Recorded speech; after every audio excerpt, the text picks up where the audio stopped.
Christmas Eve had always been my favorite time of year. The snow, the lights, the smell of cinnamon and pine, it was supposed to feel magical. This year, though, it felt heavier than usual. I had been working extra shifts, sending money home to my family, and making sure they never lacked anything. Over the past 2 years, I had wired them more than $82,000, never once questioning their requests. Every time they needed something, I provided. So when I decided to surprise them this Christmas Eve by showing up unannounced, I was filled with joy. I packed my car with pies, gifts, and a heart full of excitement. I imagined the look on my mother's face when she saw me. After all, family was supposed to be about love, not money. Or so I thought. As I pulled into the driveway, the windows of the house glowed with golden light. Laughter spilled out into the cold night. My heart beat faster. I couldn't wait to knock on the door and be welcomed inside. But just before I got out of the car, I froze. The kitchen window was cracked open, and through it, I heard my mother's voice. She was laughing, a sharp, mocking laugh. "She's just our bank account and address," she said. The room erupted in more laughter. My brother's voice followed. "Yeah, as long as she keeps sending the money, who cares?" The words pierced me like a knife. I felt my chest tighten, my throat close. I had sacrificed so much, missed vacations, skipped meals, worked double shifts, all to send them money. And to them, I wasn't family. I was just their bank account. For a moment, I thought maybe I had misheard. Maybe it wasn't about me. But then my sister's voice confirmed it. "She'll probably bring more gifts tonight. I bet she thinks she's special." Tears blurred my eyes. My hands trembled as I clutched the steering wheel. I sat there, listening to my own family tear me apart with their words. I had never felt so small, so used, so betrayed. Still, a part of me refused to believe it. I wiped my tears, grabbed the pies and presents, and walked to the door. I knocked, heart pounding. The laughter inside stopped. Footsteps approached. The door opened just a crack, and then quickly shut. I heard the lock click. They had locked me out. I stood there in the freezing snow, my arms full of gifts they would never accept, my heart breaking with every second. The house lights glowed warm and golden, but for me, Christmas had turned cold and bitter. That night, when I returned to my apartment, I didn't cry anymore. Instead, I made a decision. If I was nothing more than a bank account to them, then I would shut the account down. Every transfer was canceled. Every credit card I had opened for them was deactivated. Their easy money was gone. And as I did it, I wrote a note, short, sharp, and final. "Merry Christmas. From now on, the bank is closed." The next morning, I woke up to a dozen missed calls. My phone buzzed nonstop. Messages from Mom, from my brother, from my sister. At first, they were sweet. "Hey, honey, did you try to stop by last night? We didn't hear you knock. We miss you so much. Come back today, okay?"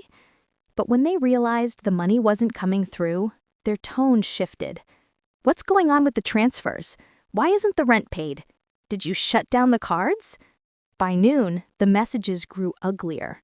"Are you crazy? Do you want us to starve? You ungrateful brat, you owe us." I stared at my phone in disbelief. Owe them? For years, I had been the one paying their bills, buying their groceries, covering their debts. And yet they acted like I was obligated to keep them afloat, as if I didn't have my own life, my own needs, my own dreams. That night, my brother showed up at my apartment. He pounded on the door so hard I thought it might break. "Open up, we need to talk," he shouted. I didn't move. I sat on the couch, lights off, holding my breath. After 10 minutes, his voice cracked with rage. "You think you can just cut us off? After everything we've done for you? You'll regret this." The sound of his footsteps faded, leaving me in silence. For the first time in years, my home felt like mine. No demands, no guilt, no obligations. Just quiet. Still, the hurt lingered. I couldn't erase the sound of my mother's laughter, the way they reduced me to a walking wallet. I couldn't forget standing in the snow outside the house I had helped pay for, locked out like a stranger. I decided then I wouldn't just disappear quietly. They had taken advantage of me, drained me, and laughed behind my back. They needed to learn what it meant to lose the person they thought would always give. So, I began planning. If they only saw me as a bank account, I'd show them what life was like without one. I called the utility companies, the landlord, and the credit card companies. I explained that all responsibility for the accounts would now fall directly on my family. No more automatic payments, no more safety net.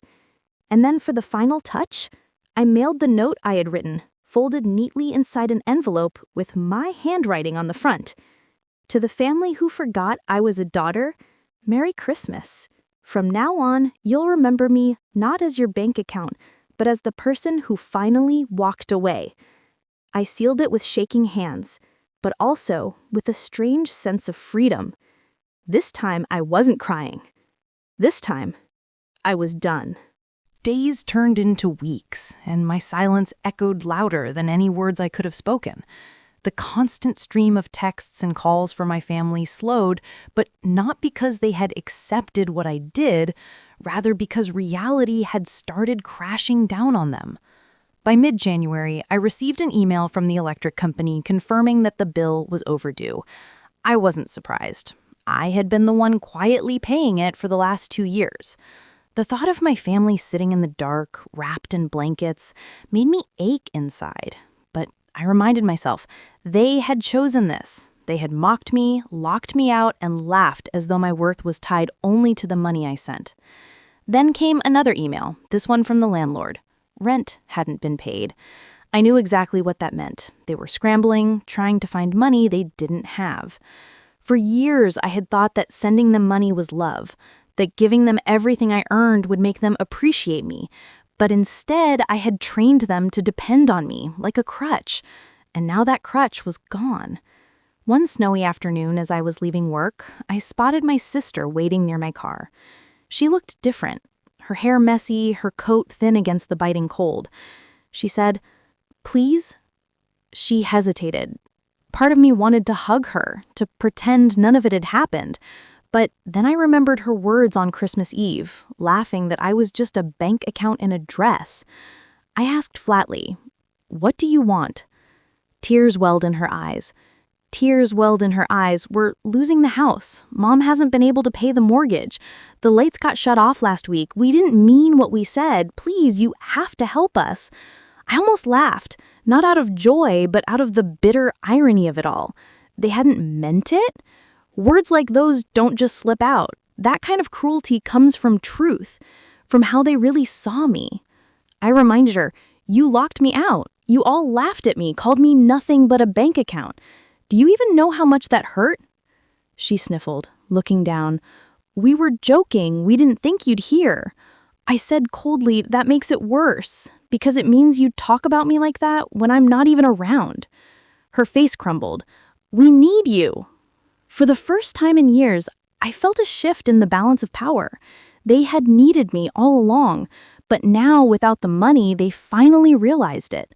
I said quietly, "I'm not your bank. If you want a relationship with me, it has to be real, not based on money. Do you understand?" She nodded weakly, but I could see the desperation in her eyes. Was it truly regret, or just hunger for money again?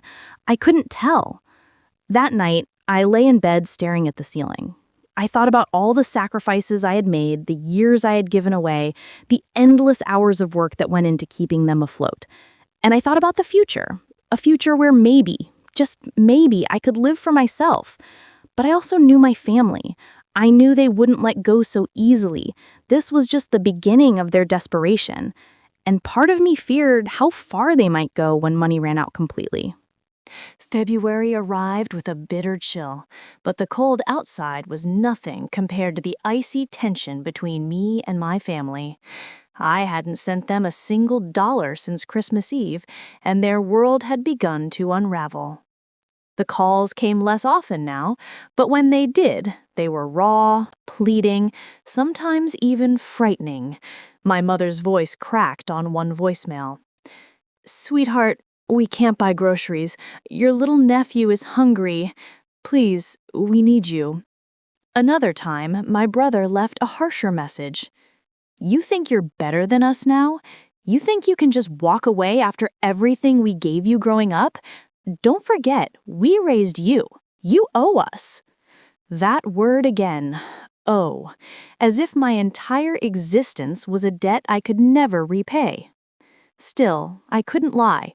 At night, alone in my apartment, guilt gnawed at me. I pictured my nephew's empty plate, my mother crying in the kitchen. I had to remind myself again and again that their suffering was not my fault. They had chosen to depend on me instead of taking responsibility for themselves. One evening, there was another knock at my door. This time, it was my mother. She looked older, smaller somehow, her coat hanging loosely from her shoulders. "Can I come in?" she asked softly. Reluctantly, I opened the door and let her sit. She clasped her hands together, eyes darting around my modest apartment. For a long moment, she didn't speak. Then, with a shaky sigh, she whispered, "I'm sorry." The words hit me harder than I expected. My mother never apologized. Not once in my entire life had she admitted fault. "I shouldn't have said what I said that night. We were ungrateful. I laughed when I should have thanked you. You've done so much for us." My heart ached. This was what I had wanted for years, for her to see me, to value me, to love me not for what I could give, but for who I was. But then her eyes flicked up, glistening with tears. "If you could just help us get through the next month, just until we're back on our feet." There it was, the condition, the hook, the apology wrapped around another request for money. I leaned back, crossing my arms. "So this is what your sorry means? That I open my wallet again?" Her face fell. "It's not like that. We're desperate. You have a good job," and I cut her off. I had a good job because I worked myself half to death, because I sacrificed my life while you all sat back and took everything I gave you. You never once asked if I was okay, never once cared if I could afford my own future. Tell me, Mom, when was the last time you called just to ask how I was doing? Not for money, just me." She opened her mouth, but no words came. Silence filled the room, heavy and suffocating. For the first time, I saw it clearly. My family wasn't just careless, they were addicted to my money, to my sacrifices. And like any addiction, they wouldn't stop until I stopped feeding it. I stood up, my voice steady. "I love you, Mom, but I'm done being your bank. If you ever want a relationship with me that isn't about money, my door is open. Until then, it's closed." Tears streamed down her cheeks as she gathered her coat. She didn't argue this time. She just nodded weakly, then walked out into the night. When the door shut behind her, I collapsed onto the couch, trembling. It hurt. God, it hurt to push her away. But somewhere deep inside, I knew it was the only way to reclaim my life.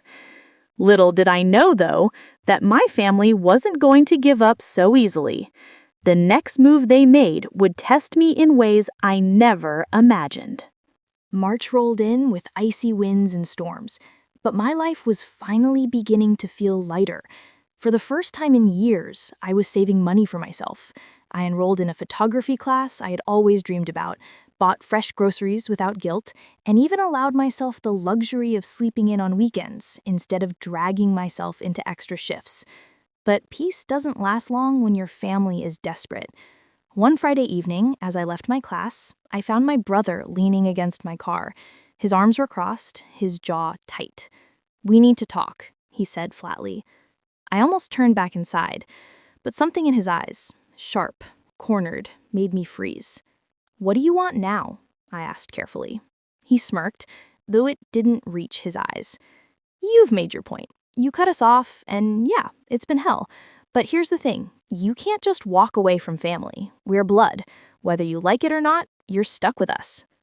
My stomach tightened. His words weren't a plea. They were a threat. "I'm not stuck with anyone. I don't know you anything." He leaned closer, his breath visible in the cold air. "You think you're strong now, huh? Withholding all that money? But you're not as independent as you think. We know things about you, about your job, about the money you've made. Imagine if your boss knew you'd been funneling all your income to us. Imagine if people thought you were unstable." My pulse quickened. Was he seriously trying to blackmail me? I forced a steady breath. "Go ahead, tell whoever you want.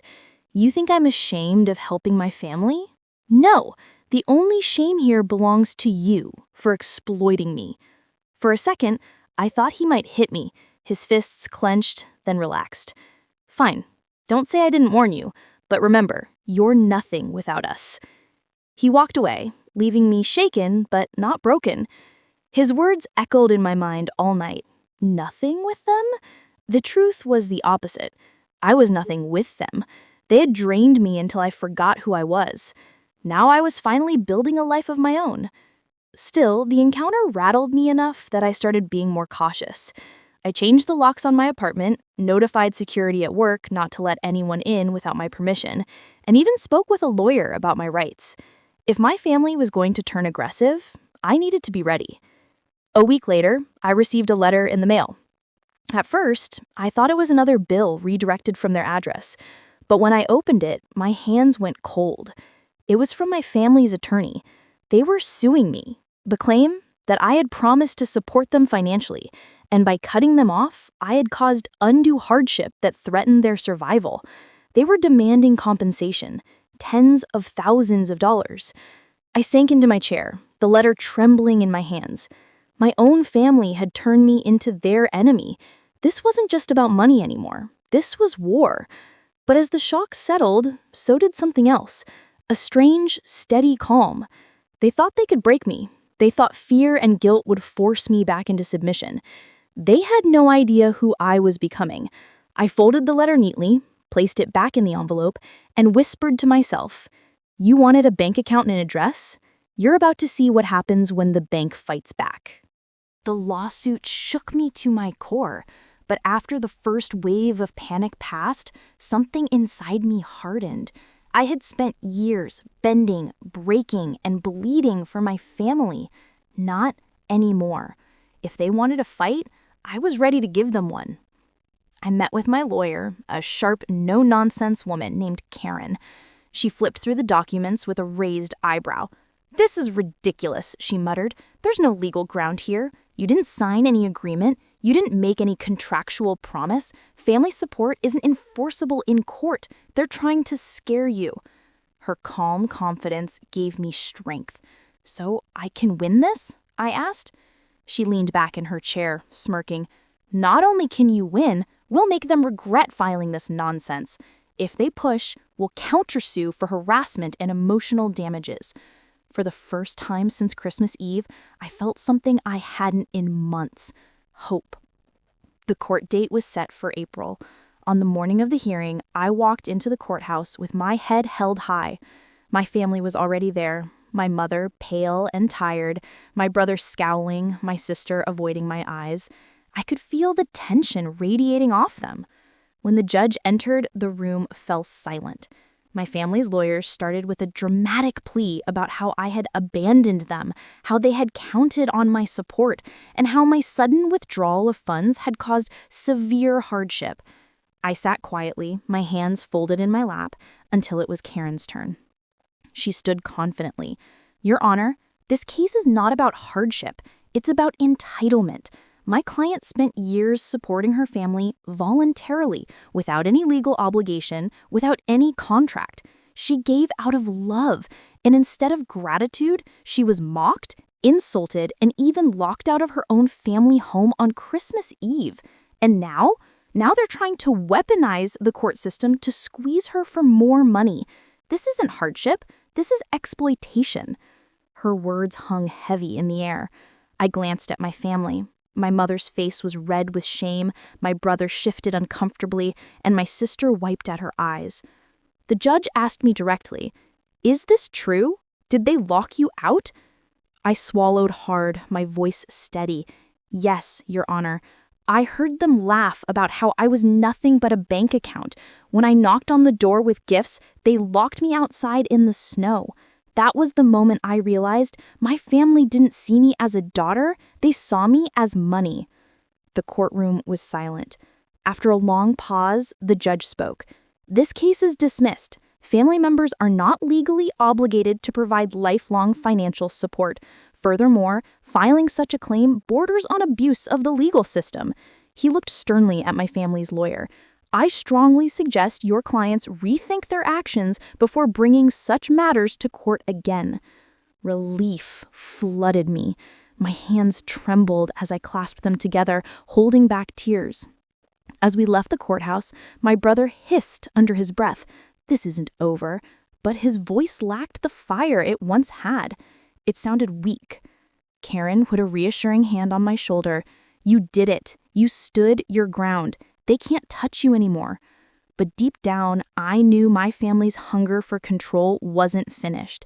If money couldn't chain me to them, they might try something else. Still, as I walked out into the sunlight, I felt free in a way I never had before. For the first time in my life, the chains were broken. After the court victory, I thought maybe my family would finally leave me alone. For a few weeks, the silence almost fooled me. I went back to work, continued my photography classes, and even started making new friends. For the first time in years, I was living for myself, not for their demands. But peace never lasts with people who refuse to change. One evening, as I walked home from class, I noticed a familiar figure across the street, my brother. He wasn't shouting this time. He just stood there, watching me, his expression unreadable. When our eyes met, he smirked, then disappeared into the crowd. The next morning, I found my car vandalized. The windshield was smashed, and across the hood, someone had spray-painted one word in red: traitor. My stomach dropped. I knew who had done it. I reported it to the police, filed the report, and installed security cameras around my apartment. But what hurt most wasn't the damage to the car, it was the final confirmation that my family no longer saw me as one of their own. To them, I had become the enemy. Days later, my sister called. Against my better judgment, I answered. Her voice was shaking. "They've gone too far," she whispered. "It wasn't me. It wasn't Mom. But he's angry. He says if you won't pay, he'll make sure you regret it." Tears stung my eyes. "Why are you telling me this?" "Because I can't do this anymore," she sobbed. "We treated you terribly. I laughed at those jokes on Christmas, and I'm ashamed. I don't want to lose you. But he's spiraling."